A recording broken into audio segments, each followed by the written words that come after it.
We're wrapping up our two-part series on policing in Greater Lafayette. Part 2 tonight takes a look at proposed legislation at the State House to end racial profiling by police. The bill is co-authored by a local state representative. I spoke with her about her reasons for supporting it. I also got input from law enforcement and how it would affect their ability to perform. The videos that we saw last summer really highlight that this issue is happening in our own communities. And when our police officers presented videos to justify deadly force, it really highlights that this issue really needs to be addressed. The incident Democratic State Representative Chris Campbell is referring to happened in May of 2020. Lafayette police were called to a fight at a home. They found Richard Bailey, who was suspected of battery. He reportedly resisted arrest and a canine officer was used to subdue him. Bailey's lawyers say he was in a coma for 6 days afterward.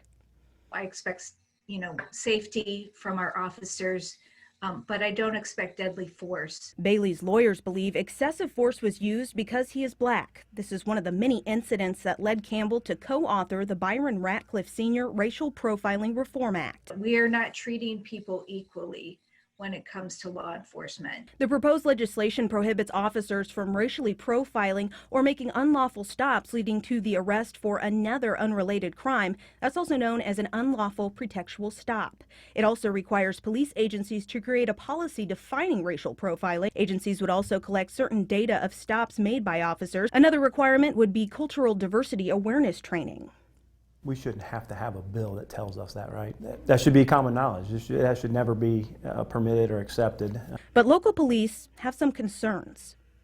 Is this the right venue? Is this the way that we make these changes? Lafayette Police Chief Patrick Flannelly thinks Campbell should meet with local law enforcement before co-authoring the bill. It would have been nice to maybe talk about why we think this is a need or something that's going to affect the constituents here in Tippecanoe County. Campbell says she didn't think it was necessary. I hope that they will go down and if this bill does get a hearing, they certainly should come down and give their input. However, Campbell says this issue goes beyond Greater Lafayette. I commend them for the work that they're doing, but we need to do more. West Lafayette Police Chief Troy Harris has concerns that language in the bill regarding unlawful pretextual stops will hinder police. An example would be stopping a driver for no headlights, and then your interaction with that driver shows that they're impaired. So you have then stopped somebody for an infraction that has led to an investigation of a crime. If that is no longer permitted, that's a problem. Campbell says the language of the bill is written that way for a reason.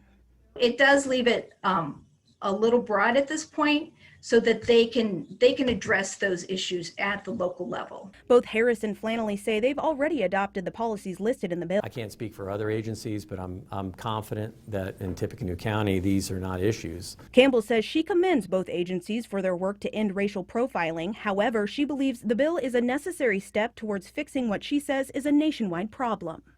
This isn't a personal attack of our officers. This is let's do what's right. Let's come together. Let's do what's right for our communities and our citizens.